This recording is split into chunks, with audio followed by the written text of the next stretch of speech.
Muy buenas noches al evaluador y al auditorio. Soy el doctor Richard Martínez y voy a estar haciendo de moderador sobre el tema de la eutanasia. Voy a estar presentando a los compañeros, al doctor Ale Cáceres y a la doctora Daniela Morinio, que estarán haciendo de refutador a favor y en contra. Los refutadores en contra serían el doctor Igor Temel y la doctora Rita Leguizamón. Y al final la doctora Florencia Paredes, que estará dando una breve conclusión sobre el tema. Bueno, antes de comenzar voy a dar una breve introducción sobre la eutanasia. En este ensayo referido a la eutanasia se hará una breve introducción que nos lleva a reflexionar sobre la mejor forma de tratar normativamente este tema con gran complejo y delicado. Desde tiempos remotos, la eutanasia es un tema que ha merecido la atención de doctos por la complejidad de su problemática. El debate no solo se ha circunscrito a los médicos y a los penalistas, sino ha trascendido a los psicólogos, filósofos y religiosos. Como se ha dicho, no es un tema nuevo, pero la polémica se ha acentuado debido a los adelantos médicos que han logrado prolongar la vida de manera artificial.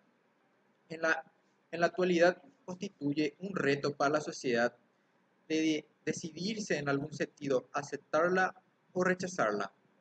Mucho se habla de la calidad de vida que debe tener una persona para poder desarrollar normalmente. Cuando se piensa en la eutanasia es precisamente porque esta calidad de vida se ha perdido y al enfermo solo le resta sufrir intensamente una agonía mientras de manera natural se presenta la muerte. El ser humano debe tener derecho, y sería un derecho humano, a que se le respete la libertad de acortar su vida o, lo que es lo mismo, acelerar su muerte, para terminar con sus sufrimientos personales y familiares, ocasionado por el padecimiento de una enfermedad incurable en fase terminal. En estos momentos voy a dar palabra a los refutadores a favor. Muy buenas noches, soy el doctor Alejandro Cáceres y soy el refutador a favor sobre la eutanasia. El argumento poderoso a favor de la eutanasia es permitir al paciente poner términos a sufrimientos innecesarios y degradantes que no le permiten llevar una vida digna, sino de dolor y agonía, situación que atentaría contra el libre desarrollo de su personalidad y su dignidad como persona humana, evitando así sometido a un encarnizamiento terapéutico ante los avances de las ciencias médicas y el deseo de los médicos de mantener con vida a un ser sin esperanza de recuperación. De esta manera es como surge la necesidad de legalizar la eutanasia, a efecto de aprobar el ejercicio de una muerte digna bajo condiciones estrictas que impidan su abuso. Así, la eutanasia se considera un acto de piedad que además respeta el derecho a la autodeterminación del paciente, único dueño de su propia vida. Por otro lado, la aprobación de la eutanasia no necesariamente tiene impactos negativos en la sociedad. Desde un punto de vista moral, no se trata de que cualquiera pueda entrar a un hospital y solicitar la muerte porque se encuentra triste o deprimido, sino que requiere de condiciones médicas muy específicas. Las condiciones requeridas para realizar una eutanasia pueden ser normadas y delimitadas por los legisladores de cada país, de modo de conciliarla con los valores locales y las tradiciones del país. Los principales argumentos a favor de la eutanasia están relacionados con el derecho a una vida y a una muerte digna, fundamentados en la autonomía del paciente, en su derecho de no sufrir y en último término a exigir la eutanasia como un acto piadoso o bien a disponer su vida. A continuación va a hablar la colega Daniela Morínigo. Buenas noches, mi nombre es Daniela Morínigo, soy especialista en el área de cardiología del Hospital Regional de Encarnación. Voy a estar hablando a favor de la eutanasia. Los principales argumentos a favor de la eutanasia están principalmente relacionados con el derecho a una vida y a una muerte digna, ¿sí? Fundamentados en la autonomía del paciente, en su derecho de no sufrir y en último término a exigir la eutanasia como un acto piadoso o bien a disponer de su vida. Toda persona tiene el derecho a una vida digna.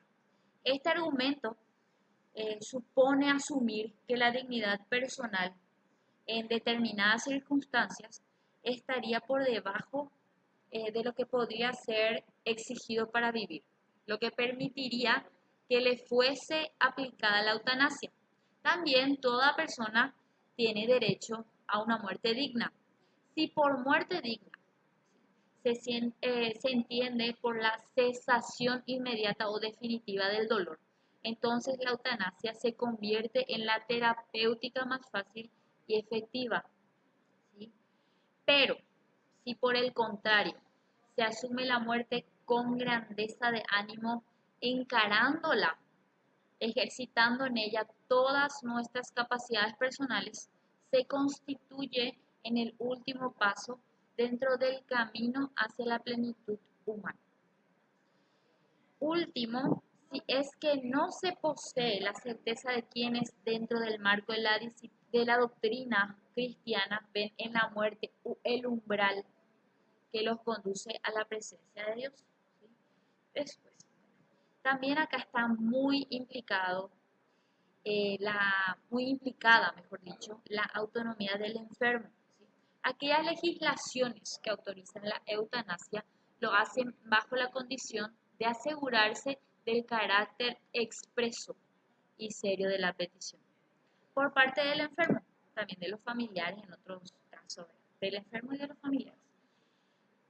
Apasionada y conmovedora esta petición, como afirma Errans, la muerte puede hacerla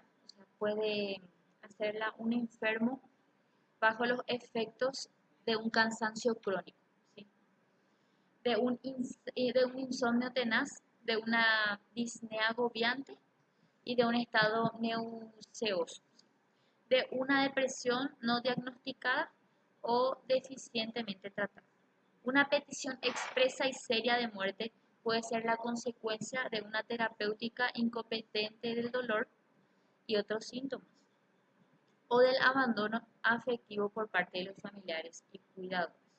Incluso puede hacerla al enfermo como recurso psicológico y dramático para centrar sobre sí la atención de los demás, o como represalia por desatenciones presentes o agravios pasados. Por otra parte, atender la petición del enfermo que ve en la muerte la mejor alternativa es olvidar que elegir la muerte no es una opción entre muchas, sino un modo de suprimir todas las opciones. Gracias. Buenas noches, soy el doctor Igor Temel. Esta noche seré el refutador en contra y voy a dar mi opinión sobre la eutanasia. Los principales argumentos en contra de la eutanasia pueden resumirse en que no todas las muertes son dolorosas o humillantes. Además, existen métodos médicos ya existentes para calmar el dolor y acompañar en la muerte. Además, se argumenta que la muerte voluntaria no deja de ser una muerte y por lo tanto posee consecuencias morales, tanto en el médico ejecutante como en la sociedad, lo cual podría conducir a dilemas éticos insospechados. Por otro lado, se la considera un procedimiento innecesario en el marco de la medicina contemporánea. Ahora bien, por lo que se refiere a los argumentos contrapuestos, es común encontrar su fundamento en el hecho de que el médico tiene como función la de salvar vidas y no destruirlas. Sin embargo, dicha proposición, que al parecer luce razonable, al reflexionar seriamente sobre ella, emergen excepciones a la regla, dependiendo de las circunstancias de cada caso.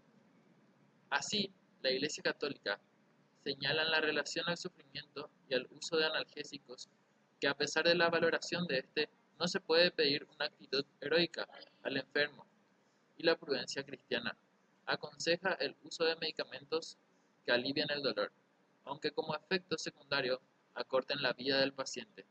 Sin duda, existen logros en la conquista del dolor, pero esta no ha sido completa, más aún cuando el dolor físico no constituye el único sufrimiento y va acompañado de otros malestares. inevitables como el vómito incontrolable, la incontinencia de esfínteres, deglución dolorosa, etc. En este sentido, el médico, al aplicar narcóticos y sedantes para aliviar o reducir el dolor, cuando con tal conducta se acorta necesariamente la vida del paciente, dicho galeno está practicando la eutanasia, aunque estrictamente no se trate de una eutanasia voluntaria. Muchas gracias por su atención. Buenas noches. Muy buenas noches, soy la doctora Rita Leguizamón, soy la refutadora en contra y voy a hablar sobre las consecuencias de la legalización de la eutanasia. Las consecuencias que traería la legalización generalizada de la eutanasia las sintetiza Herrmann en los párrafos que siguen a continuación. Cualquier legislación tolerante de la eutanasia provoca una brutalización creciente de la atención médica, pues la degrada en lo ético y la empobrece en lo científico. En la dinámica de la permisividad legal, legalizar la eutanasia significaría que matar sin dolor es una forma excepcional de tratar algunas enfermedades, pudiendo llegar a convertirse en una intervención limpia, rápida, eficiente, indolora, compasiva, mucho más cómoda, estética y económica que el tratamiento paliativo para ciertos pacientes allegados. En el caso de los médicos, sus virtudes específicas, la compasión, la prevención del sufrimiento, el no discriminar entre sus pacientes, terminaría por volver contra ellos, de modo que se verían imposibilitados de negar la muerte liberadora a un paciente si en circunstancias semejantes la ha dado a otros.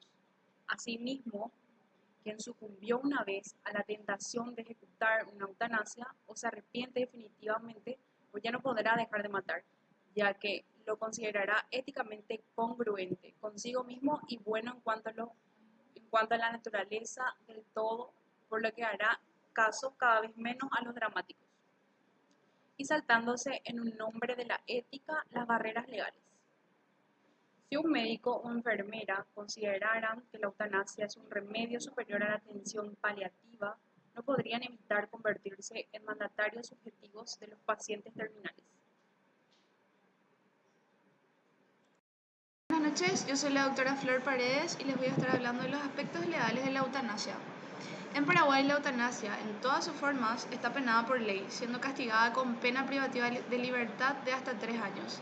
Todo esto respetando el derecho del paciente de aceptar o rechazar alguna medida terapéutica o procedimiento siempre y cuando no exista una intención deliberada de acelerar la muerte del paciente. Son 5 los países que permiten la eutanasia activa: Holanda, Bélgica, Luxemburgo, Colombia y recientemente Canadá. Además, 5 estados en Estados Unidos, Suiza y Holanda permiten el suicidio asistido. Holanda fue el primer país en aprobar esta práctica con más del 90% de aprobación y de la decisión. Y desde el año 1995 mantiene una tendencia anual de 2,8% del total de muertes por eutanasia. En general, en estos países se requiere que el paciente sea portador de una enfermedad terminal y que presente un sufrimiento insoportable sin alivio. Debe haber consenso entre el médico y el paciente y en ciertos casos evaluado además por un segundo médico independiente al caso. Un hecho preocupante es que en estos países las personas con deseo de morir buscan de un hospital a otro a médicos que colaboren con el dictaminado su sentencia, ya que solo es necesario contar con la aprobación de 1 o 2 médicos generales, sin ser especialista en psiquiatría o cuidados paliativos. Solo Holanda y Bélgica permiten la eutanasia en menores de edad con el consentimiento de sus padres. Buenas noches y gracias por su atención.